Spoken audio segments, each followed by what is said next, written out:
About a minute. Come in.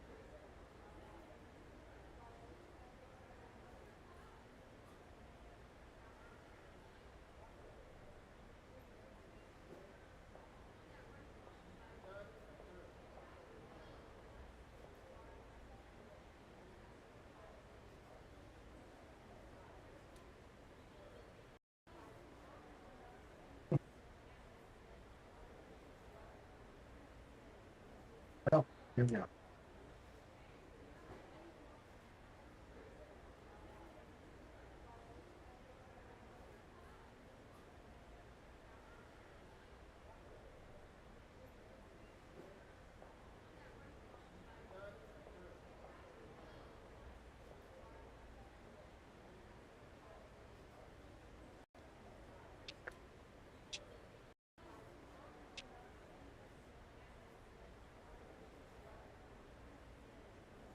Okay.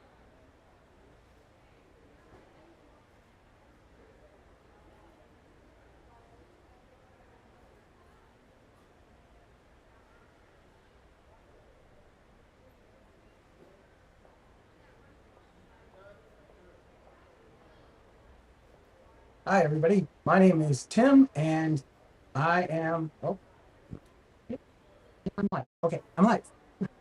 This is my first live podcast, so bear with me if we have some technical difficulties. So, my name is Tim. I am your DoorDash driver extraordinaire. Not really. I'm just an average guy, just like you, trying to make a buck. So, without further ado, let's get into a couple of things that are new with DoorDash and a couple of things that I really don't like. Okay, so first of all, again, my name is Tim, and I'm just going to pop that up here. Oh, there I am. Okay, so I took that picture. Some guy had like a random velociraptor in the back of his truck. How did you not take a picture? And if you're new here, welcome to the channel. My name's Tim. If you're a gig worker, if you are a DoorDasher, if you're an Uber Eats driver, if you are part of the gig economy, you're in the right place. So we're going to touch base on basically three things today. One is a new thing, one is an old thing, and then a couple of things I want to talk about is strategy that I feel that other creators have gotten wrong. So let's start with the first thing. And the first thing is, there you go. So this is popping up now in a lot of markets. What it is it's telling you that there are a lot of dashers on right now and that you may not be able to dash or might want to consider taking a break. Now, this is good or bad. Um, Strategically, yes, because it's probably cutting down their support. Um, you're not calling support saying, hey, my app's broken, I'm not getting any orders. The fact of the matter is there's a lot of door dashers on. So, of course, you're probably going to sit. Uh, is this a good thing? Let me know what you think.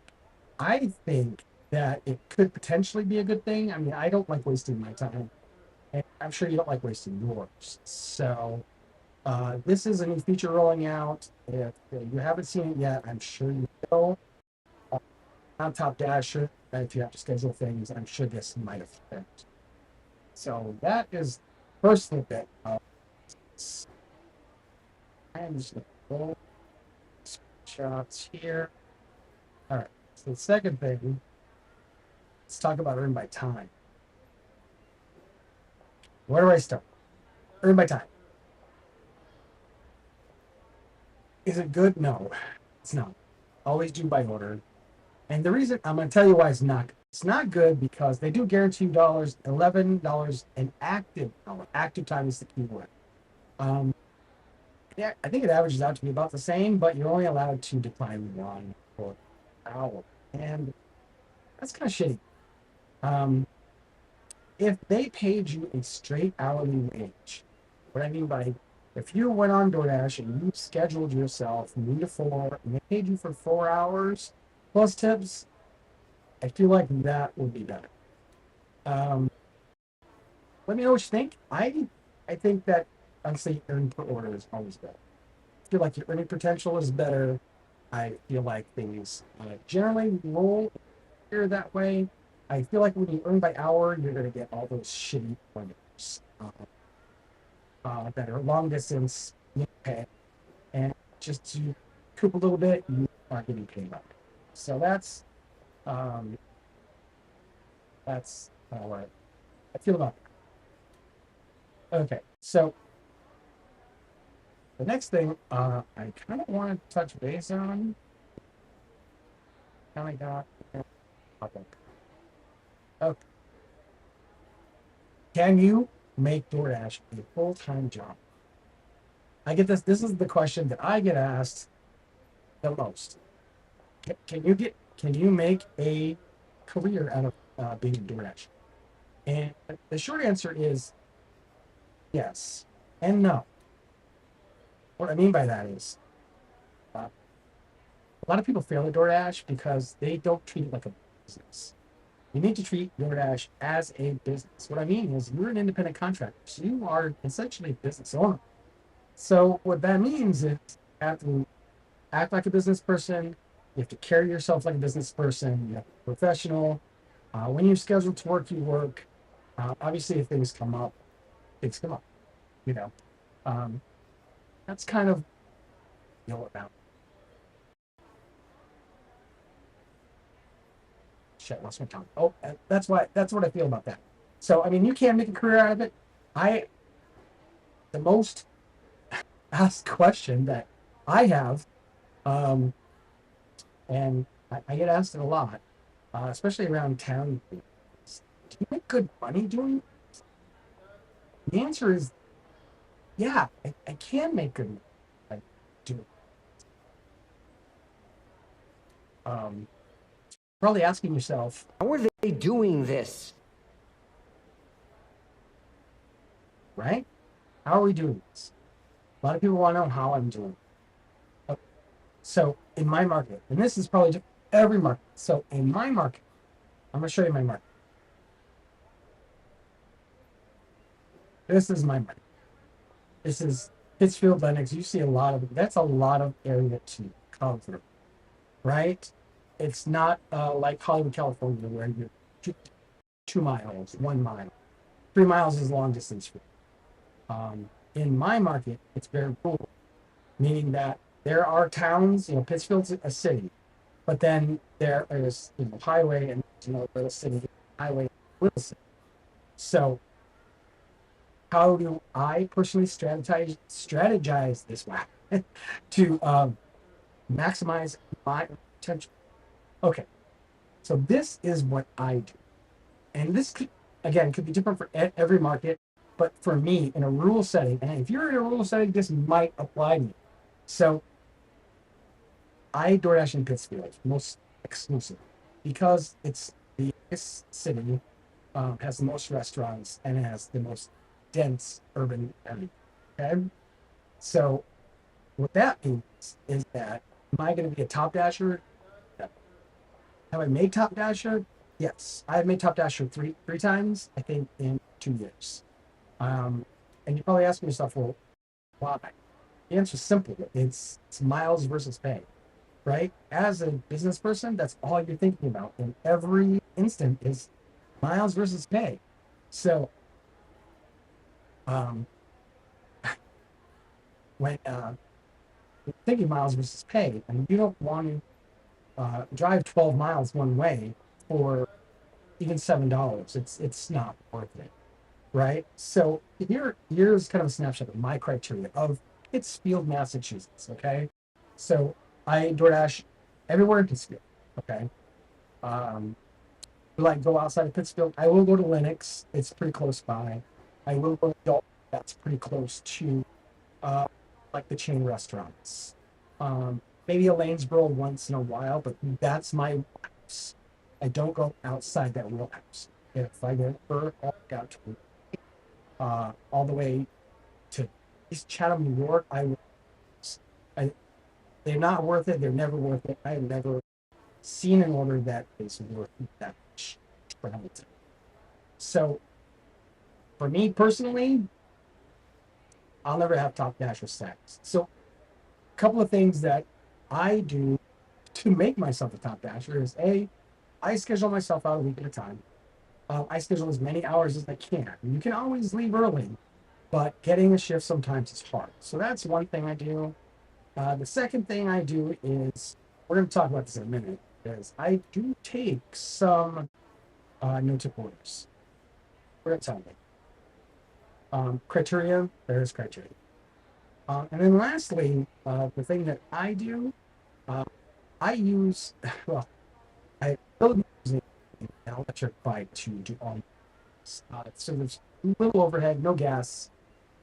You've seen some of my videos. I have this huge truck that gets crappy mileage. And honestly, I think this is the way to go. If you're going to be doing this full time, I think that you need to invest in a scooter, moped, bicycle, high powered scooter, anything like that. Cuts down on your overhead, right? I mean, the investment is big up front, but the other end is no gas. So that means it's all profit, and charging those vehicles are pennies on the dollar compared to your home, right? So I have something special for you. I just rigged this up today. Some of you are from the city, I know. Um, so I rigged up my own little camera for, I call it my true cam. So hold on one sec, and let's see if I can get it going. Oh, look at that. There it is. That is outside right now. It's actually sunny today, no rain. The trees are loving this rain, by the way. I live in the Berkshires, so tree cam. And it may be replaced with a kitty cam later, but for now, tree cam. Anyway, okay, on to the next. Uh,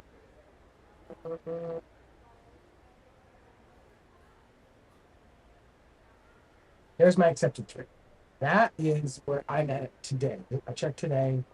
These are my ranking. You can see my acceptance rate is 51%. Um, that's about average for me. Um, the highest I usually go, I'll get up to 70, 75%. But honestly, one bad day, I've dropped 10%, 15%. So don't let percentage be a deciding factor in accepting. So that would be that advice. Oh, oh, sorry, wrong graphic. My bad. Uh, oh,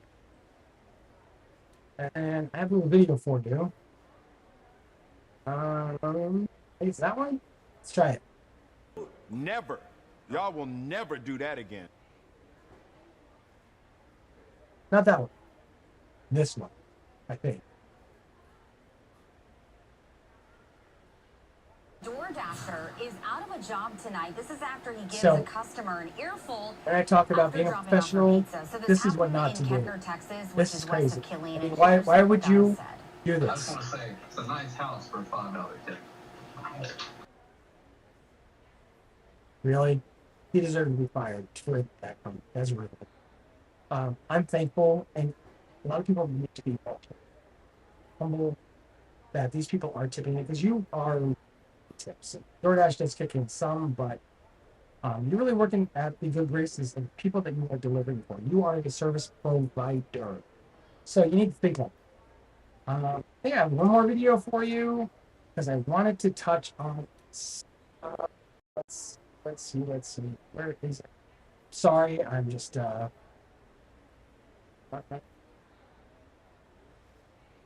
that one. Oh my god. Still nothing on Yeah. DoorDash, nothing on Grubhub, but Uber Eats is kicking away at $2 and 2 miles. Hey, yo, what the I fuck? can't do it, you guys. I really can't. It's too much. I don't care. Anybody says people do not tip in cash afterwards. You tip in the app for a reason. So if you get an order like this, do not take it. Acceptance rate does not matter. Acceptance rate does not matter. No tip, no trip. Remember this? I have a video about it. It got about 83,000 views. So, no tip, no trip, right? No tip, no trip. Let's talk about no tip, no trip. It's a debate that's been ongoing for a while. And if you speak to any one of these YouTube DoorDash people, they are going to tell you not to take a no tip. Did it again. Sorry. So no tip orders. So let's talk my criteria for no tip orders. Because you should be taking some no tip orders. Here's what I think my criteria is. So my criteria is simple. And yours might be a little different, but in my market, there is a slow time between 3 and 5 every day. Lunch is over, dinner hasn't started, right? 3 to 5. And I usually do 8-hour shifts for 7-hour shifts. I will take a lunch break, half an hour, just like a regular job. But when I'm done with my lunch, from that time, from about 3:30 to 5, I will take a no tip order. But here are my criteria for no tip orders. So no tip orders, mile and a half tops, at least $3. Tip something. Well, if you can't tip, whatever. I'm not going to get into it, but my criteria. It's a mile, 1.1, 1.2. You know what I'm saying? That's still worth it gas wise. It's still worth your time. And honestly, what are you doing from 3:30 to 5 if you're not making money? You're sitting there waiting for that app because this notion of, oh, well, I'm going to cherry pick and the next one, $10 tip. Might be true, but most of the time it's not, especially in those slow times. So, no tip, no trip is a sometimes no tip, no trip. I mean, I'm not asking you to do it in the middle of a dinner rush, right? I wouldn't do that.